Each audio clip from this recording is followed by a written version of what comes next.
Umurundi uriko baragaruka ku rubuga cyo kwita ku rubuga rw'imigenderanire n'andi makungu.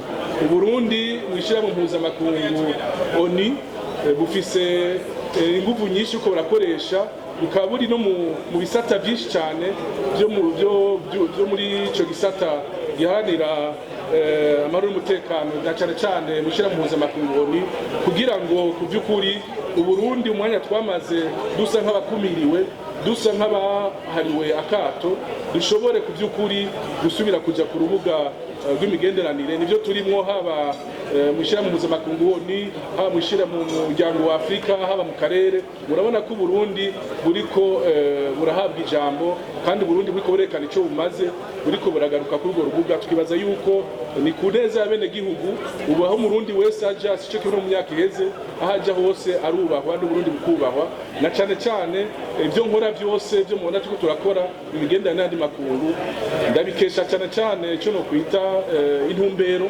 nyamukuru mpabwa na nyene icubahiro kuko cyacu cy'u Burundi.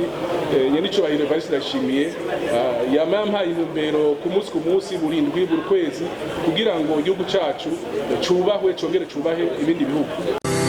Uboraje amashure yisumbuye ukaba wifuza kuja kuyabandaniriza i Burayi, Canada, Chine, Ubwongereza n'ahandi ku isi hatandukanye, kumbera ikigo Campus Monde.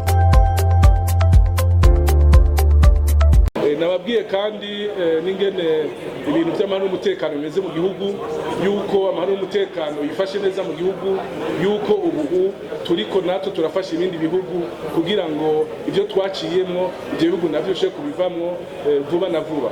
Navuze yuko igihugu cyacu cy'u Burundi cyarungitse abasirikare muri Somalia, abasirikare muri Centrafrique, n'abasirikare ngaha mu gihugu kibanyi cya Republika Iharanira Demokarasi ya Kongo, aho hose kugira ngo abo ivyo bihugu biri mu ngorane z'intambara bashobore kuronka amahoro, kandi Burundi bugize ico buterereye. Ubu rero duhiriwe duhishije kuko nyene icubahiro umukuru w'igihugu cyacu cy'u Burundi ni warongoye akarere.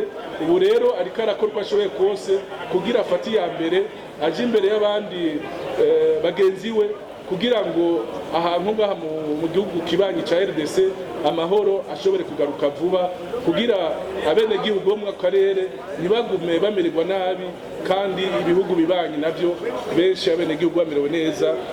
Nababwiye kandi yuko babwiza kudushigikira mu bijanye no kuzana ico no kwita abagwizatunga bakava amahanga, kuzana ico no kwita ibidandazwa, guhanahana ibidandazwa n'ibindi bihugu, no kuzana ubuhinga bimwe twita transfer de technologie, hamwe no gukomeza cyane igisata cy'abarukera rugendo, hamwe n'ibisata bijanye no kubaka inyubakwa za leta abene gihugu bakeneye.